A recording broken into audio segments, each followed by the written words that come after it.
Scott, so good to see you. Welcome to Leadership Line of Sight. I'm here. My name is Taylor. I'm the marketing strategist of Gravidia. I'm here with Scott Connors, the chief change officer of Crankset Group.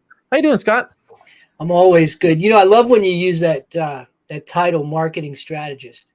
People have no idea the strategy that goes into marketing. No idea. Like even those people that are in marketing, most of them really don't have an idea. With algorithms and AI and the things that you do in your strategy at Gravidia, I'm amazed by. Well, thank you so much. I know that you've been experiencing some social media growth as part of more people recognizing what a talent you are on this podcast. Like, honest to goodness, when there's somebody that you can call to walk you through some situations that are complex and be that eye in the sky, like that's something that I've really enjoyed doing this with you. So when we get to talk about marketing, and I really just see that perfect is everything you need and nothing more, I think is the best description I've heard. Marketing has to get you what you want. Yeah. So how do we build between here and what you want? Because a lot of the time that's abstract and there's competition. But yes, thank you for the very high praise. I know that you have dealt with some people that are very accomplished in marketing.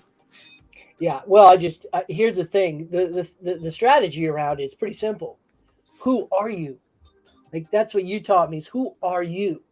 And when you put that messaging out there, then the visible, the most valuable is the most visible because you're seeing the true brand. Okay, right? I'm going to share this.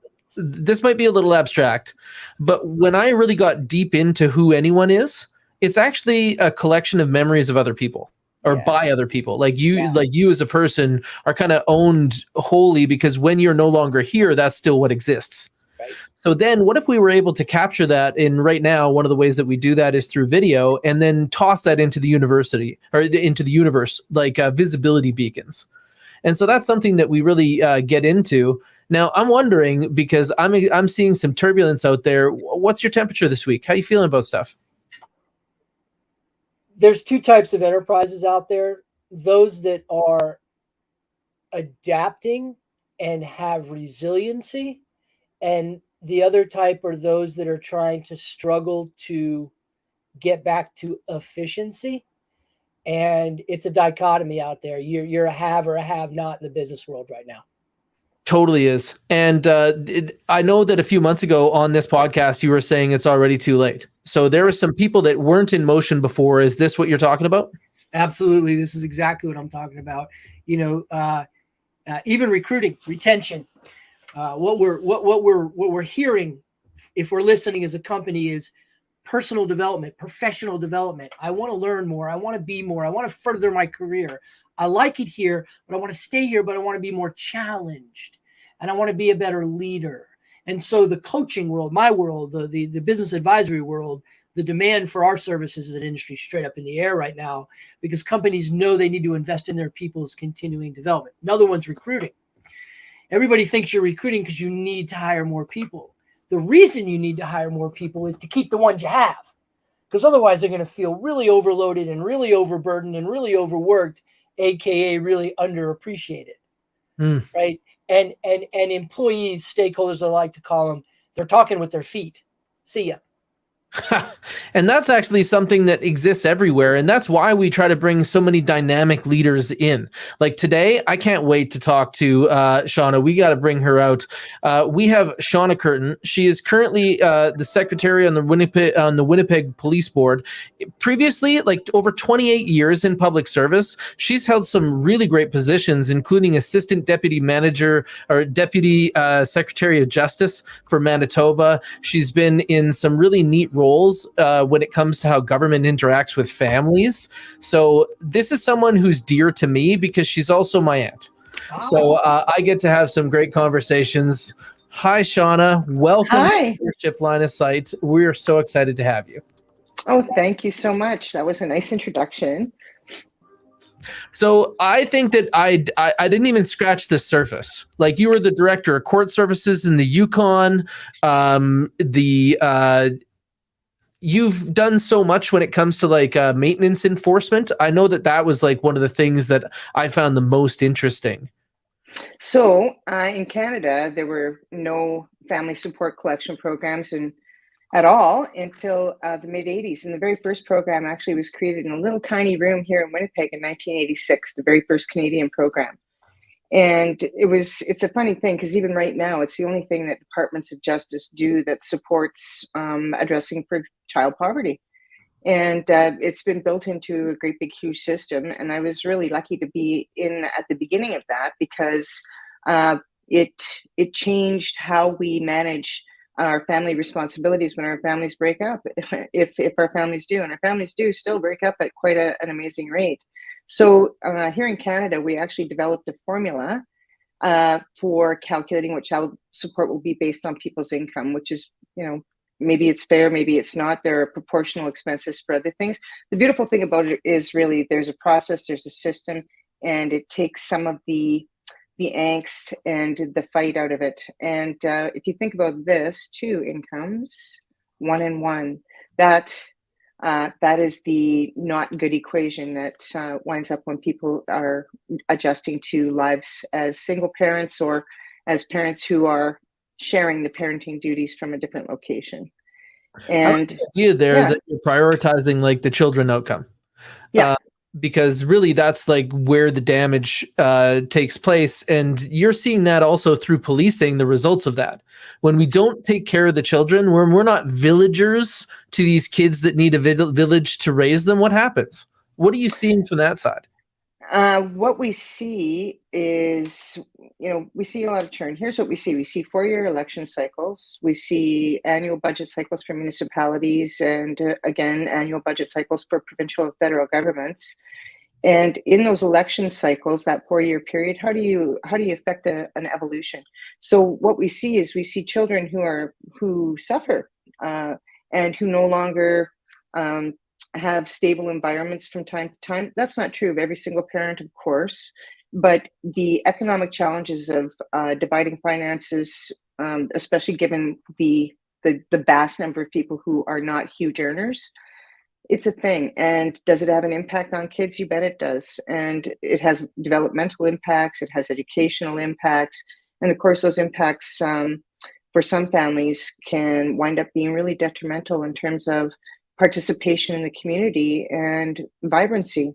And when that happens, we see a lot of things that are not necessarily good intervention by government systems that may be connected to criminal justice and or maybe just connected to social justice programs. Like why, every parent in Alberta, for example, goes through a program designed partly by me, but it's now been running for like 25 years. And that is a program that tells both parents, hey, listen, those children are the primary objective of this exercise, and whatever disagreements you may have and whatever the money problems may be, they don't impact your kids. Let's talk about that. And those have become de rigueur right across Canada. And it's like that type of programming. And even then, here in Manitoba, we actually identify high-risk families where additional family conciliation efforts might be necessary to support families through adolescence and into young adulthood. And of course, when parents find that they're not able to continue parenting effectively or the children aren't safe, we have other systems that step in too. I was just actually very interested in the description you were providing about business. Scott, adaptive and resilient. So you think to yourself, how are governments becoming adaptive and resilient? How are they adjusting to what the trends are, for example, in family dissolution? It's now a common thing, right?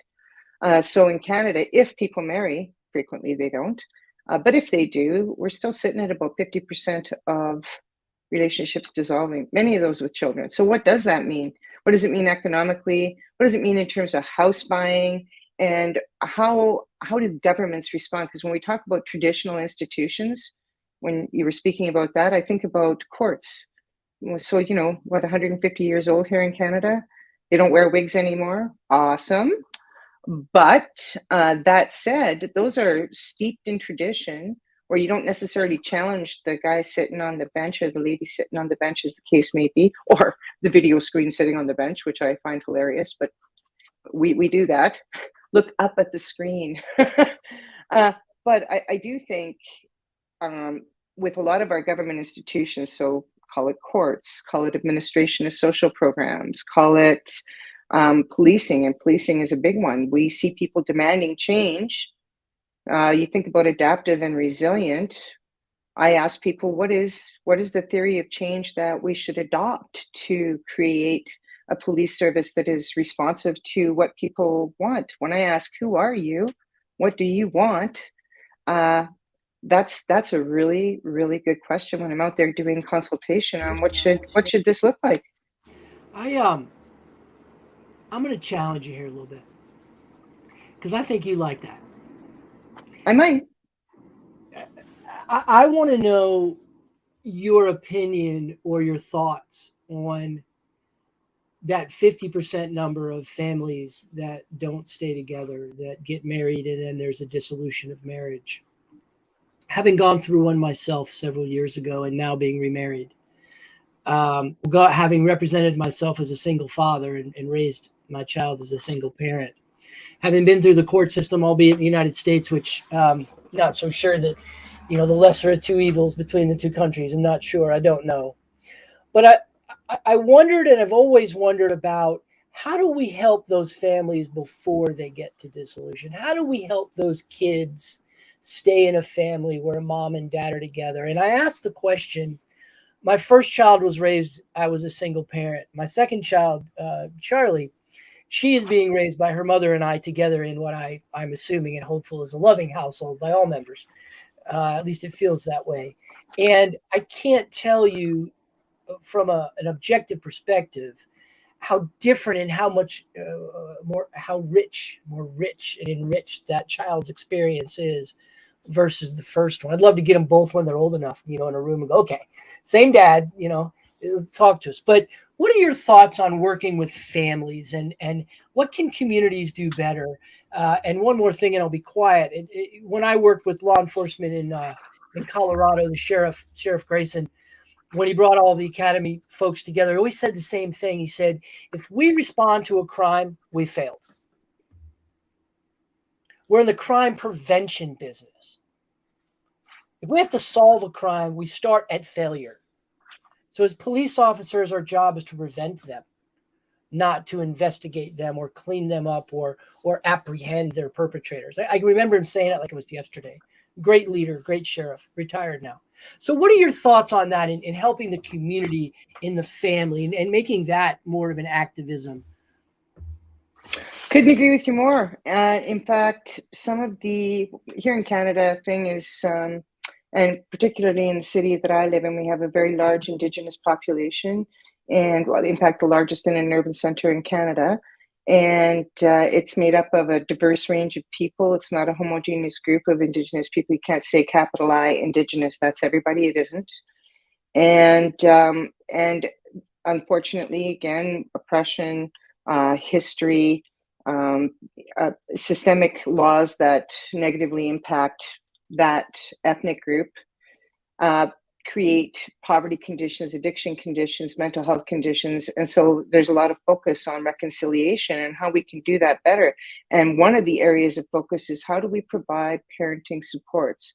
And in this province, some of the things we did, we created an independent Indigenous children's services arm, saying, well, better for a cultural group to administer a particular cultural group. I'm not going to talk about that right now because but I will say, if you want to provide parenting supports so that people can have that rich experience, whether they're together or not, so they understand that they have a mutual goal. And what's the goal?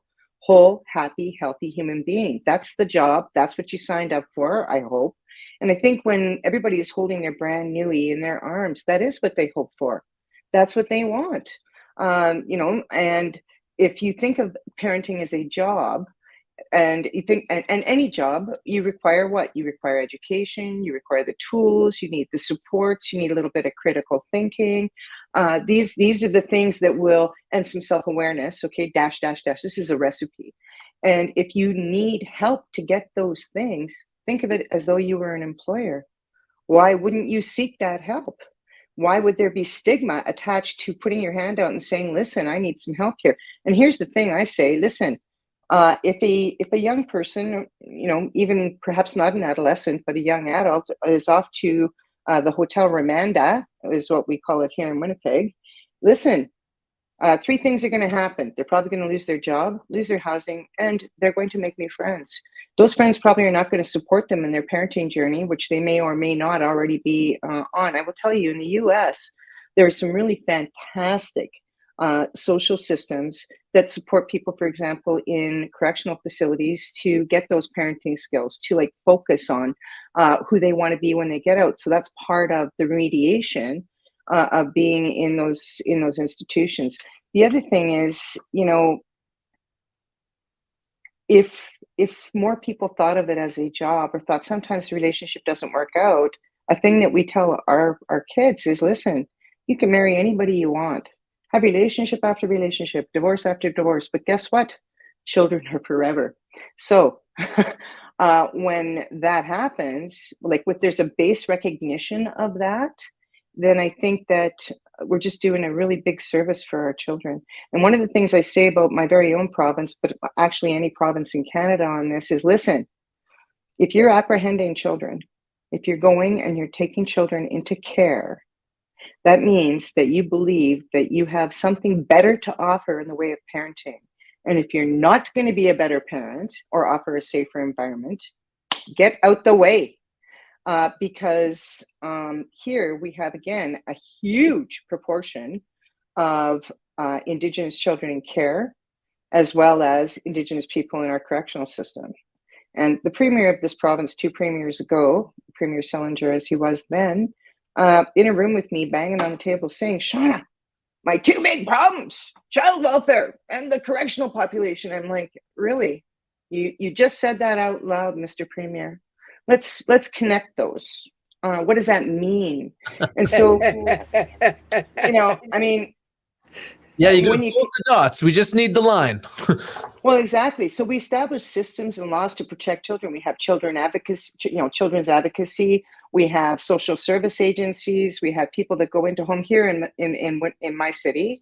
We have a baby program. Whether you're married, not married, doesn't matter. Guess what? We send people out to give you baby lessons. And there is value in that because it supports young moms, or even not young moms, to understand some basic things about the human being physiologically. What do they need emotionally? How can you best support it? In other words, give those babies the best start you can get right off the hop.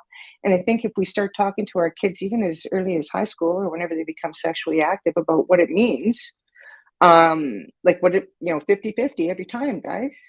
50-50. So that part's interesting. I had an assistant that worked with me, and she was somebody I knew from high school.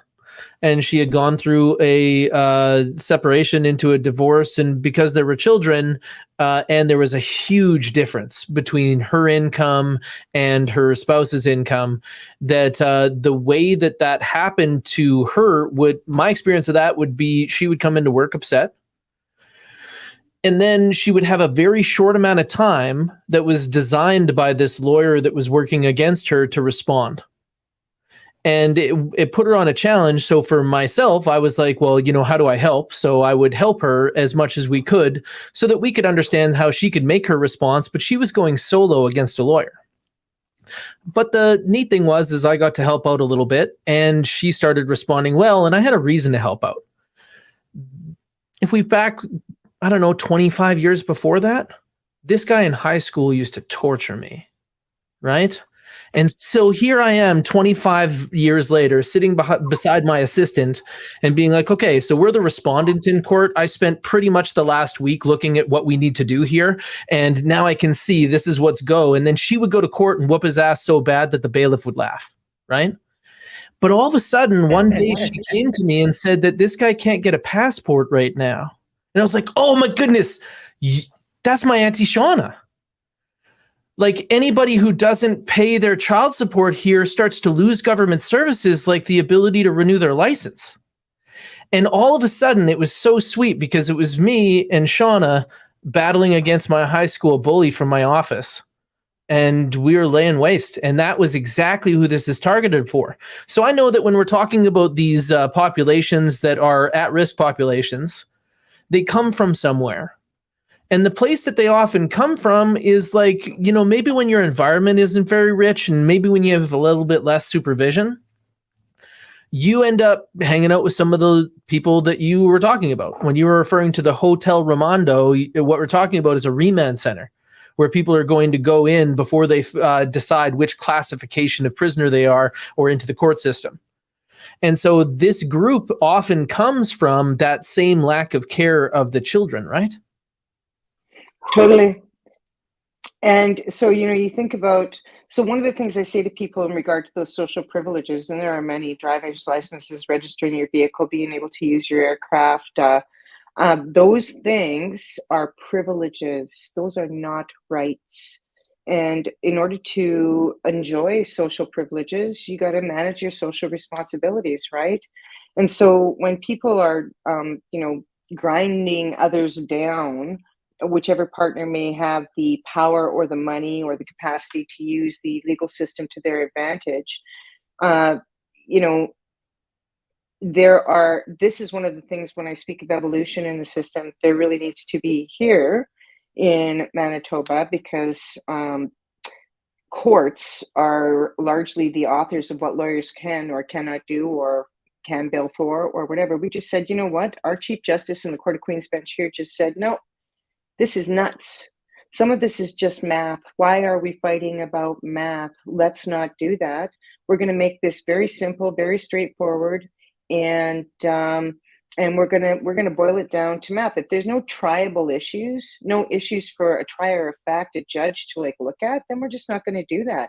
It's costly. It's frustrating. It's frightening to a lot of people, and some people simply can't do what you did there, Taylor, or gather the support that they need to be able to manage it. You know, you look at something that a Philadelphia lawyer would struggle with, and you do, and I've looked at some of these. Okay, you have 26 different forms here. Please refer to A before you fill out, and you forgot about G. Like, people can't do that. People need straightforward, easy stuff, and lawyers still need to make a living. I acknowledge that. But in part, you know, carrying your role out as though you're a facilitator and as though you actually want to help people as opposed to bill every 6 minutes. You know, there's something to be said for that. Now, I think that a lot of people that hear you talk will assume that obviously to get where you've been and to do what you've done, you have come from the other side. You've come from the group that gets to go into the best universities and so on. But I want to just step back to a place for a moment. Can you tell us a little bit about right after you had your first? Yeah, you know what?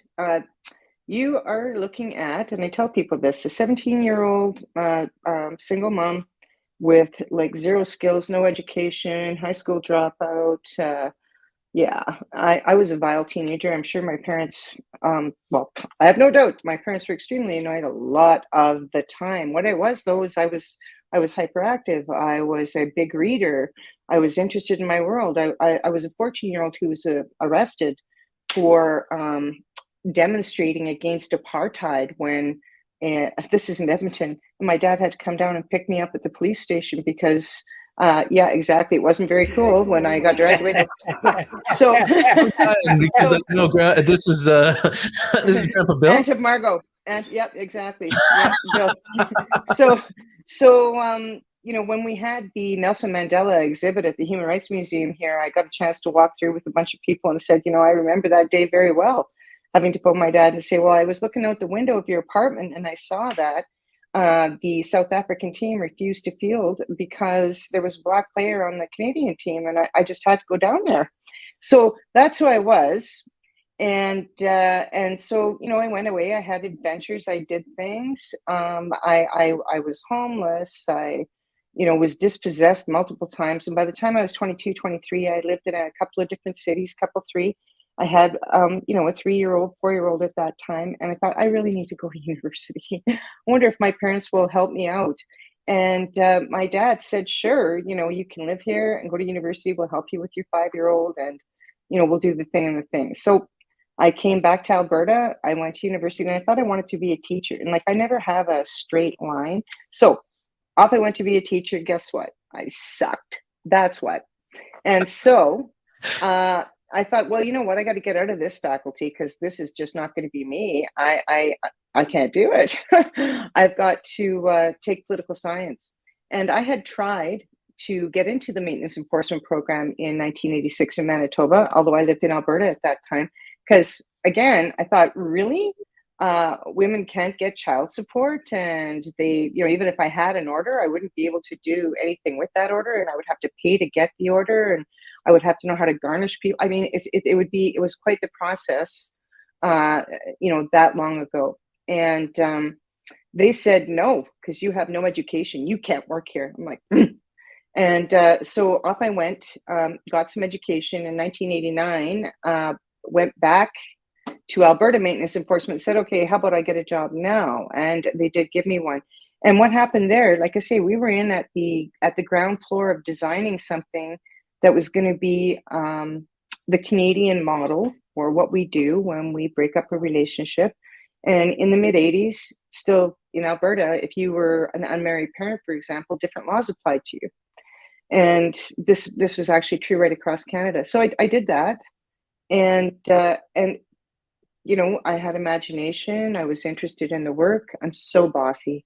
And because I'm so bossy, it's my tendency to lead.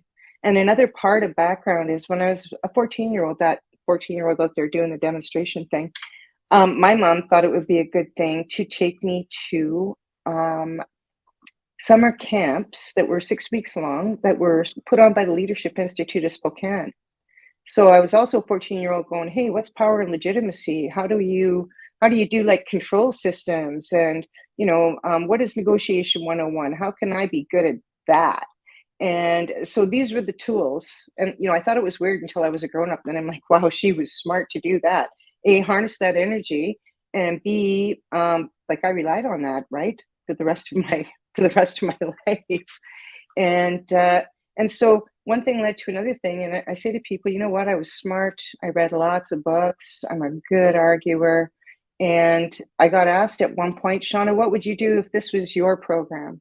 If you could, if this could be any kind of business. And I designed a child support collection model that was hot stuff then and is adopted in several jurisdictions in Canada. And I got to tell you guys, it's funny, because one of the things I thought was so neat was to create a system application into which you stored electronic documents, right? So you could do bulk filing, you could make it nice and easy. It would not be, people wouldn't be running around with these paper files all the time doing things. So what did I think this is now? I want you to bear in mind, this is 1992, and the fax machine had just been invented. And you know what? It was as big as my desk. And we actually employed people to stand at the fax machine and get the paper. Yeah, exactly. And so we designed a system application where you could scan these documents. And I'm going to tell you, so by 96, I'm like, oh, for God's sake, they're all electronic documents. Too late. We had industrial scanners and, and stuff like that. So, yeah, so as a result of having that imagination and being permitted to do those things. So I said, well, I want to build a system application. That sounds like a really neat thing to do. Canada's not doing their stuff right. It was a time of investment. People were really head up about family support programs, and I'm bossy. And the next thing you know, we're just moving right along. And my career story is one of opportunity and good luck and high persuasion. And so I say to people, should I have been Assistant Deputy Minister of Justice? No. Should I have been a Deputy Minister responsible for women? Not really. But at the end of the day, I care about social justice. I care in a practical way about how people take advantage of these systems or don't. Right now, landing in policing at a time when nobody likes policing. Wow, that's so me. And so, should I be here? No. Am I an anomaly? Yes. I looked over some of the guests you've had and I'm like, wow. And so I always feel a little tiny bit imposter-y. And then I think, well, no, because I've done these things. These are my accomplishments. This is who I am. And, and there's still so much of it left to do and have fun with. And at this time I get to do things I like to do. And, I don't really have to put up with any crap from anybody at this point. And I've been very fortunate to also be in a world where my gender has not been a barrier because I wear it like a badge. You said, Shauna, you said your career was one of opportunity and good luck. Your career is also one of passion and tenacity. Yeah, that's a true story. You said a good moral compass and a good moral character representation for anybody, regardless of gender. And I wonder, again out loud on a live cast, I wonder if you see changes in citizenship. I see you nodding your head yes there. Like I think we got to the hard chord there. I'm struggling these days as an American citizen to witness what I'm seeing as a deterioration of the obligation and the responsibilities around and the gift of being a citizen, and what being a good citizen really truly means. And I'm wondering, as you get into the twilight of your career and you look back, you had mentioned 1989 and the fax machine, right about the time I was starting my career as well. I wonder what your thoughts are in the definition of being a true honorable citizen in Canada, and how that looks today versus back then. I wonder about it all the time. With the emergence of, I'm going to talk about social media just for like a second. And Taylor's heard me speak of this in the past. It used to be like when I was young, or even right now, I would listen to radio talk shows, let's say, so back before podcasts. And, who phoned into those was Joe Average. And so you thought to yourself, well, most people are Joe Average. So there's a couple of things, A, rise above that, but B, know who are you? Who are they? And so what we heard, like in our youth, would have been, values like volunteerism and be kind to your neighbors and do unto others as you would have them do unto you. And I don't know, I think in the US, maybe there's even a greater influence of like Christian institutions, call it churches or non-government organizations or volunteer organizations. And these things were very important. We've seen the rise of populism, but populism was there before as well. It's just it didn't have the same platform and the same capacity. We didn't have the world controlled by, or we didn't think we did, by Joe Average. So I give you the citizen journalist. Not too many years ago, we were having a debate here about whether or not we should make court proceedings in Canada available by video. And judges here in Canada, pretty conservative, they didn't want to be on TV. And then they did want to be on TV. Actually, it happened out of Alberta. That was where it happened first. But one of the things was you were going to put this stuff out there. And then what is that going to mean? So one of the things they wanted me to do was ensure that only bona fide media could attend these proceedings.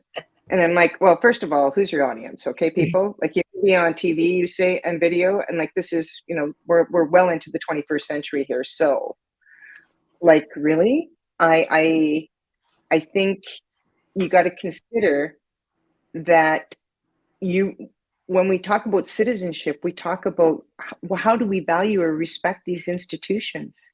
So when you go out there and you do your thing, you're not sitting up there being like high and mighty.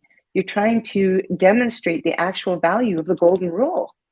Why don't we kill people? Well, because it's not very nice. Okay. It's a little bit problematic, actually. Yeah, actually, when you get down to it, or any other of the horrible, horrible things that human beings do to one another.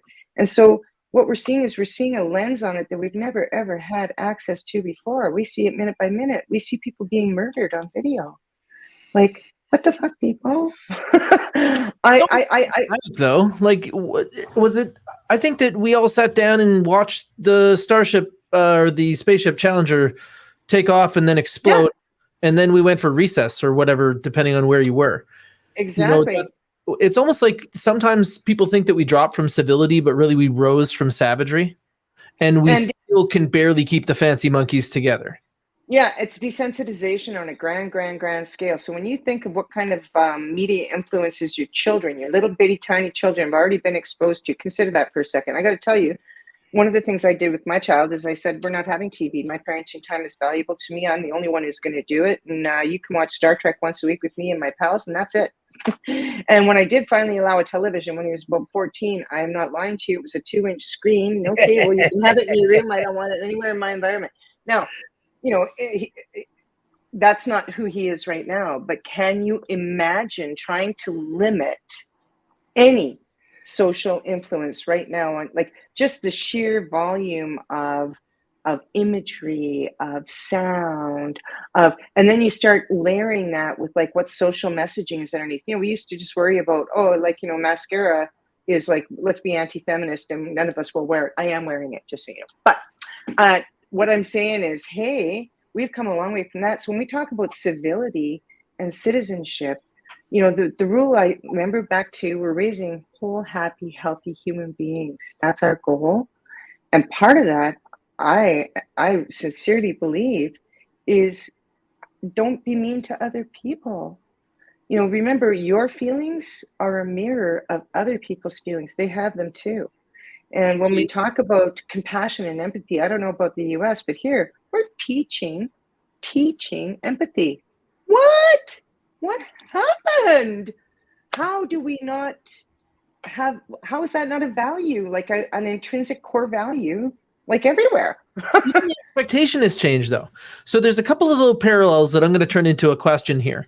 But like, there was a generation that used to do garage sales. Hey, let's all get together. We're going to do a bake sale and a yard sale, and the money together is going to make the park better for all of us, right? And now we're in a generation where they have to do homeowners associations because there wouldn't be enough participation in a community league. Right? Now, at the same time, we're seeing this expectation change, like maybe being raised when the golden rule was the thing and saying like, okay, treat others how you would want to be treated. Well, that becomes problematic when they have different views than you do, because then we treat them like they should be us. Like maybe we lost it in communication. But when you take a look at maybe the entitlement or expectation of the next generation, I think that they might be onto something. And the thing that they're onto is, don't treat other people like you want to be treated. Get to know them enough so you understand how they want to be treated. And that is a really big step towards empathy. So put those two ideas together in my mind, I think that we're really on the edge of some type of social currency. So we are really on the edge of, like, you're rating your Uber driver. Well, guess what? They're rating you too. And these types of things will start to translate in the future, and we're going to start to recognize a little bit more about who our good citizens are. What do you think that effect will be? I think it'll be a good effect, and I agree with you, Taylor. But I think you can still boil that back down to respect and manners. So if you accept and internalize that everybody won't share your point of view, it's about, you don't share my point of view. Is there any way for us to come to common ground, or will my respect for you stand whether we can agree or not? Like, unless it's something that offends my core values. And in that case, though I may empathize I probably won't empathize actually, but I may understand why you think that, and be able to grant you grace as a result of my understanding of where you're coming from. And that goes back to, who are you? And you know what I think at the beginning of our conversation when we talked about that, that is the core of civility. Who are you? I know who I am. And you may be interested in that, or you may not, as the case may be. But if I want to have any kind of transactional relationship with you, the only thing I can care about is, who are you? And then what do I do about that? Because I'm me. but I don't expect somebody else. Like, I mean, the first thing is, of course, listen, right? So when doing, one of the things I've done is restorative justice things. And, you know, one of the very first things they tell you when you're engaging in a process intended to, you know, get to a reconciliation or a resolution is no hard and fast positions and listen. So that in virtually anything I do, volunteer work and hard work and HR work, you know, that who are you question tempers my communication. And I think that we are coming to a transactional place. And yeah, that Uber driver is going to be rating you. And you, what persona you put out there in the social world, in the virtual world, in your professional world, and in your private world, that living symbol of what you want people to believe about you, what you're putting out there, I think it gives us tools to show our kids so that they also ask, who are you, before they ask, what's it mean to me?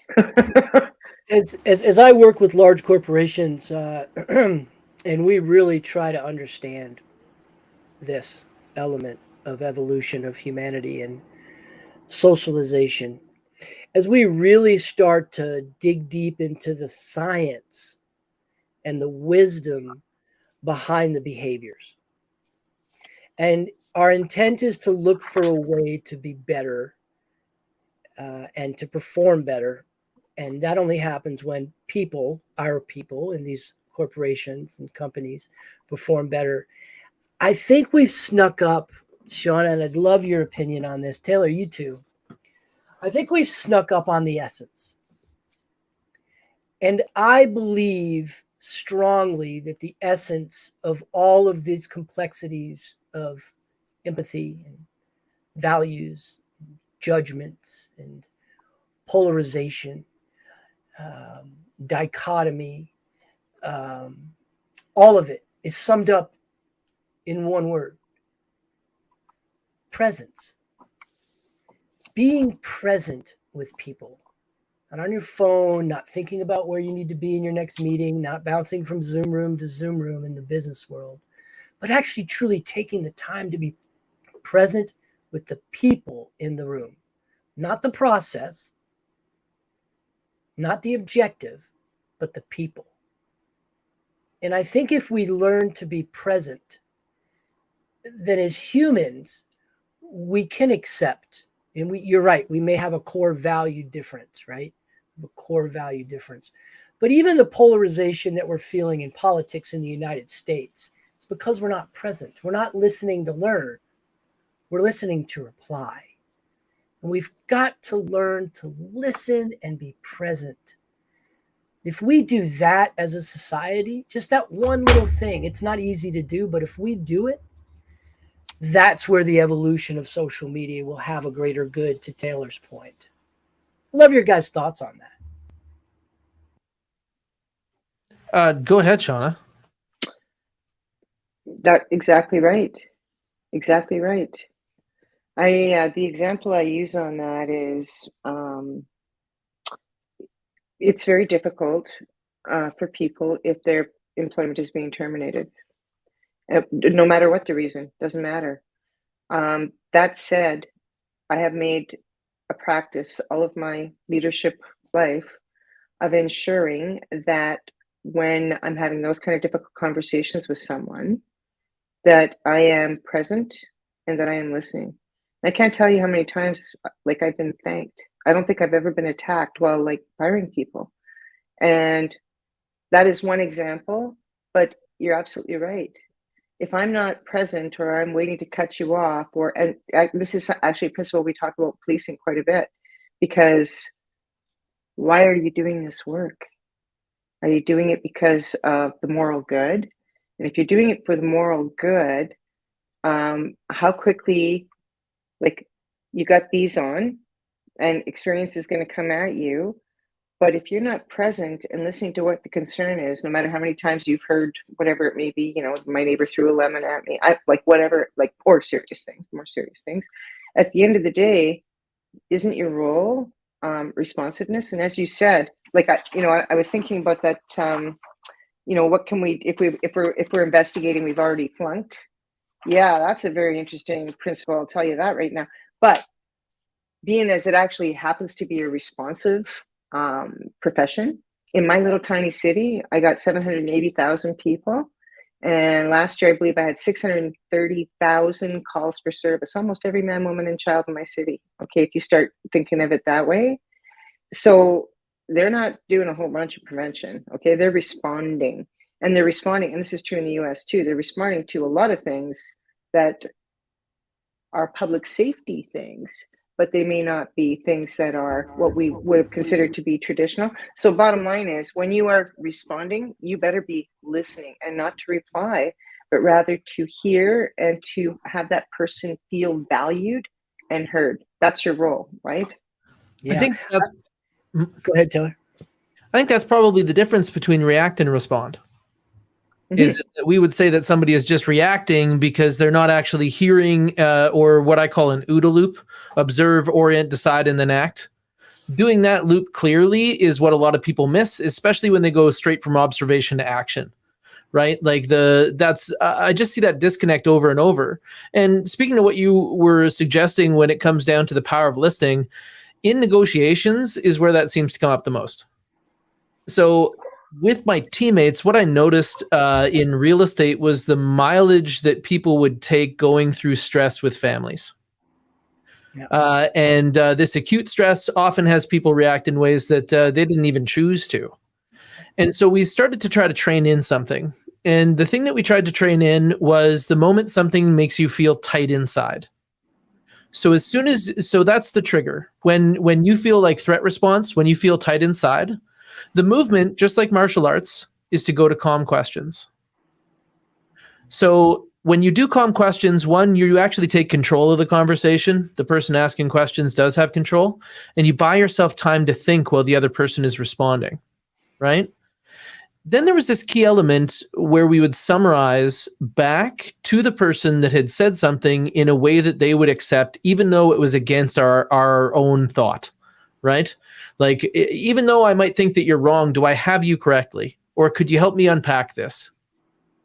And by doing that, all of a sudden the bomb would start to diffuse. The person feeling heard was more important than what they said, and their commitment to the end outcome would have been directly against you, and still you started to stand beside them. And the last thing was to escape. Most people are going to have trouble doing an OODA loop properly under pressure on stage right now. So the opportunity to say something or to have ready an escape, a simple one would be, you know what? It looks like you put a lot of consideration into this. Is it okay if I put some consideration in and come back to you? And then you get to leave this pressured situation for non-pressure. You get to go from limited resources to unlimited resources, right? Like under that circumstance, I could call either of you and say like, hey, listen, I'm dealing with this. Can you help? Like, Shauna, you mentioned that you've never had a problem in a termination meeting. And I've never had a problem until now. But man, I got somebody hot, but I use this escape and now we get to talk. It's funny. I was having a really good conversation, you guys, earlier this week with a high-ranking law enforcement official from one of the three-letter agencies in America, government agencies. And the conversation turned towards this migration of military to police. Now, we spend all this time, energy, and effort to desensitize a soldier, right? One thing, your brothers. Second thing, the mission. Total desensitization, right? And then we bring them into our society when they get back from their deployments and they exit the military service. And all that desensitivity training does not work at all. In fact, it's a polar opposite. And it was funny. Yeah, you can walk, talk, and carry a badge, and you can draw your gun and shoot straight. But can you pick that child up off the sidewalk that's been crying after their mother and father have been in an accident? And so some of the training that we're going to have to go through as a society is this. We've been so desensitized. The pandemic has desensitized us, right? So how do we learn that sensitivity training? And Taylor's point there is about being sensitive to how they feel, not to what they're saying. You and I share that in common, Shauna. We've never had a bad termination conversation ever. I've never had one, and I've been doing it a long time. So can you imagine you're if right. we had a police service that didn't have a bad arrest? Like in a few weeks, we're going to have Jesse Crossan on, or what he's known for on Twitter as Second Chancer. He was convicted, I believe, related to homicide and sentenced to 32 years in prison. He served 19 and was given a pardon in Virginia. And so when he's telling his stories, one of the stories he mentioned was when he was in the local police lockup, how a police officer came in and knew all the criminals and was actually coming to check in on them, the people in lockup. He was a beat cop coming in to check in on some of the people that had been arrested. And some of the people that were being arrested were doing that for to overcome the challenge of homelessness, right? To just like land on some of those 3 squares in a way to dry out for a little while. You know, and so that's what's landing on the police service, and we can't decide what we want. We can't decide if we want social workers that have guns, right? Like, my goodness, it's one of these terrible, perplexing ideas. Like, would you rather be a warrior in a garden or a gardener in a war? Because we had to choose, right? And when you have real threats out there, you got to take the warrior, and that garden, it's not going to flourish if there's only warriors there.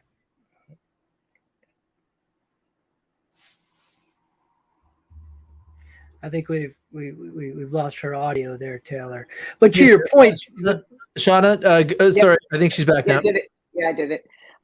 Just saying that this idea of paramilitary, what we've expected of our police, and what we expect of our military, you start asking yourself a little bit like the Catholic Church, like, is it actually reasonable to deny physical and or psychological like facts?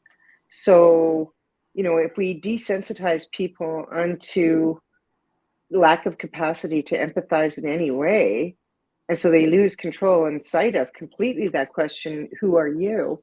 Well, you got a bad thing going on. And yeah, you have bad arrests, and you have days when people aren't doing, really well. It doesn't matter what kind of organization you're working in, you're going to have naughty people. Okay. That's how it is. So that's why you have supervisory structures and, corrective things and training and all the things. When I think about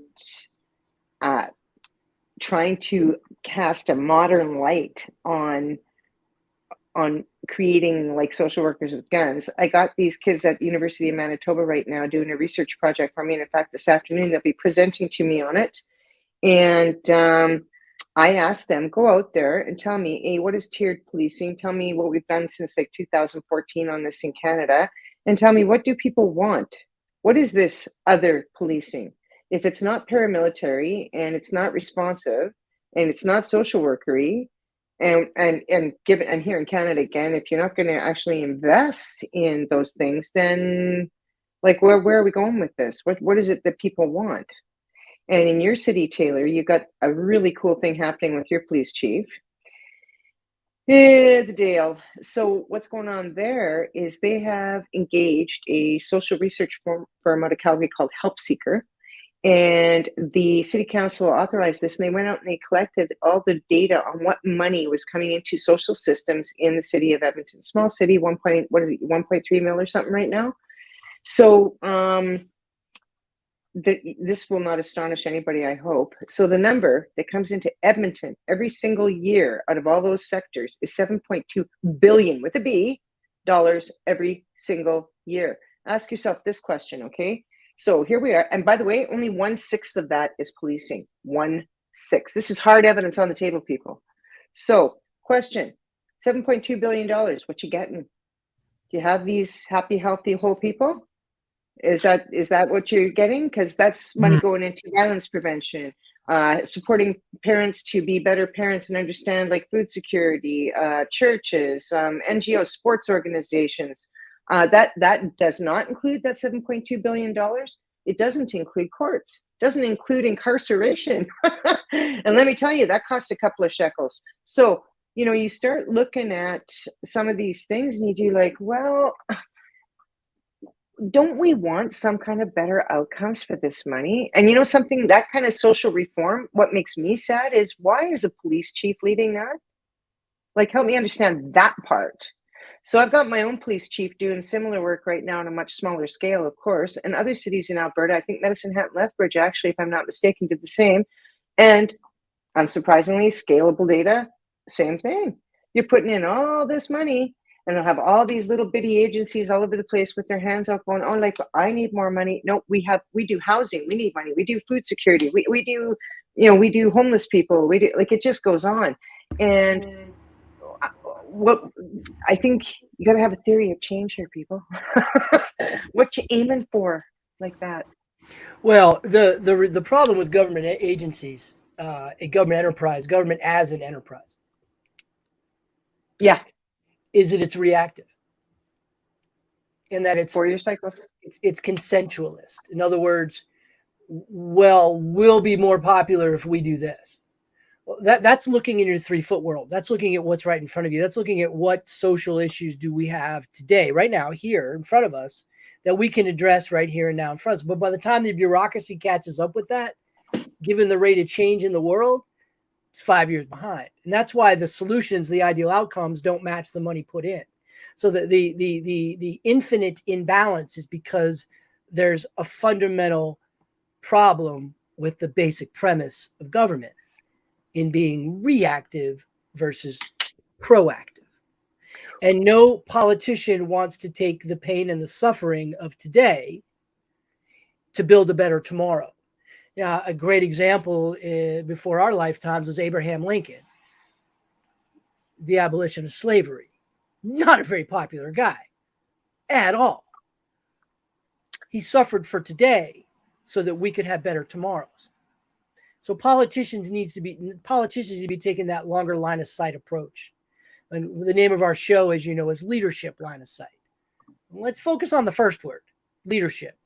And what do leaders do? They make the difficult decisions. They don't doubt, they execute. That's it. That's what leaders do.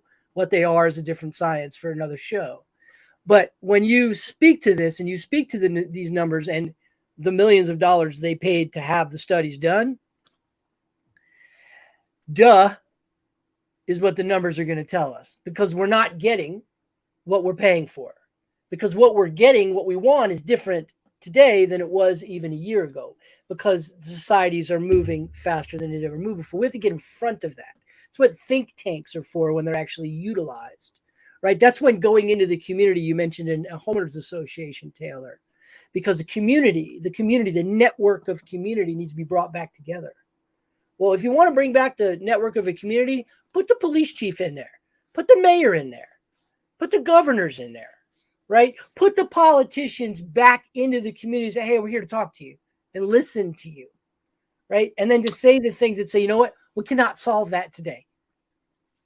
We cannot solve that today. We got to think about tomorrow.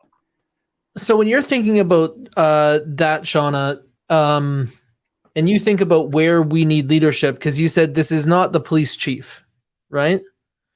So where do we need leadership that's going to affect this holistic change? So let's talk about our political systems for just a minute. And I think, you know what, we are on the cusp of unbelievable change. I don't even know what it's going to be. I would have told you, like, I mean, here's what I tell when I'm lecturing recruits. I tell them this: the politician has one job in our culture, one job, okay? And that job is get elected. They don't have a different job. They could have the best intentions in the world. They could come in and be like so idealistic and, you know, a gabillion ideas. They're going to spend the first year, if they're brand new, learning what government actually is, about that bureaucracy that's so slow, and, you know, how you move that. But good song. Yeah, thank you. That's my phone ring. Sabbath. It is indeed. No, it's I actually want you Crazy to know Train. that my daughter Margot, big fan of Crazy Train. Oh, look! Well, then she'll love it when I play it to her. This is now officially a show. We had no interruptions until now. Anybody got a fire alarm? Where's your dog, Shauna? Oh, they were already doing their thing. That's when I muted. They were doing like, oh, look, there's Amazon. Amazon gets a special bark. Yes. Fine, Yeah, you had to pay extra exactly. for that. Extra, exactly. The one guy, he doesn't even pull into the driveway anymore. He just parks out on the road and throws the package. My Sorry, my when other we niece. but what we were talking about as we close the show here is like Yeah, where more leadership has to happen, and you were drawing our attention to in politics.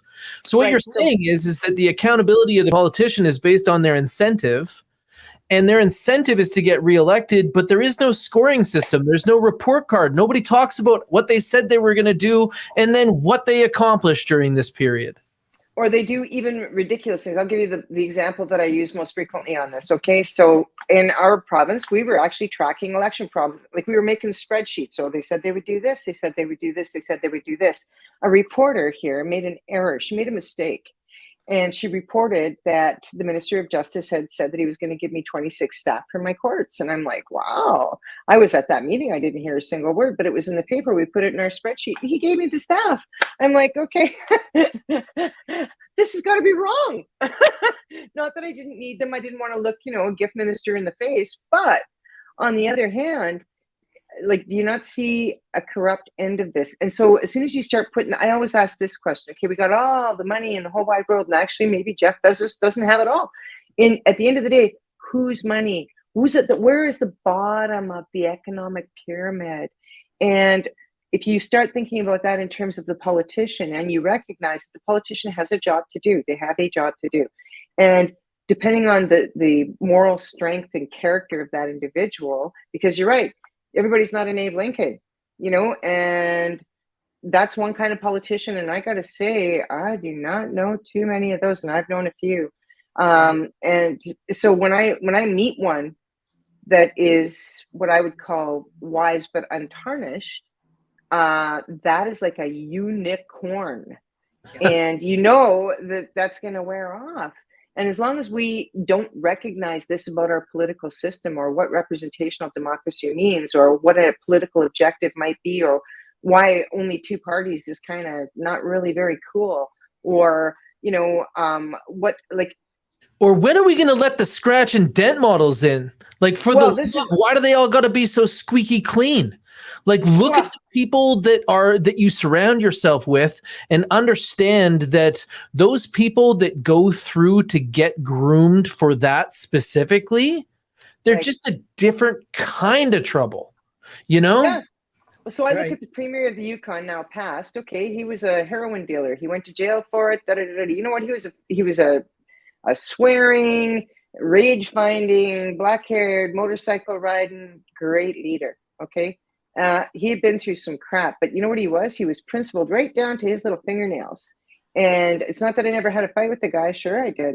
But you could have a reasoned debate, and that man did not sway from his principles. This is what we're doing. And now, the Yukon territory here has, 30,000 people, 33,000 people. So you got some actual genuine, all the people. So that's actual democracy. And we don't have that very many places in very many ways. And then, as you say, you get in leaders who may or may not be, like, I would describe myself as I'm a moderate bureaucrat. I often, I haven't fit the mold. And, when I'm offered opportunities, often it's because, I don't care. And I will say or do or grasp the thing that is important in that moment based on who are you, as opposed to what did I get told to do, or what is politically expedient. I don't really care, actually. That's getting me in trouble as I speak. I have had negative media all week. Well, you're doing something right. That's right. And that's exactly why we wanted to share your voice here. We really appreciate that you chose to spend some time with us today and to break down what you see as leadership, because I want more people that share your voice. Like, it was a real pleasure to do this today and to hear what you had to say about the things that are happening around us. I don't think that there's enough people that are willing to do the dirty jobs in government. And I think that more people should understand that if they ever see your red glasses, that you're the thing that happens right before the awful goes away. Right? Yeah, I hope so. Thanks so much for inviting me. It was lovely to meet you, and it was great to see you, Taylor. And yeah, I'll tune in again. Well, thank you so much. This has been Shauna Curtin. She is currently the secretary of the Winnipeg Police Board. So glad that you could join us. We're also here with Scott Connors.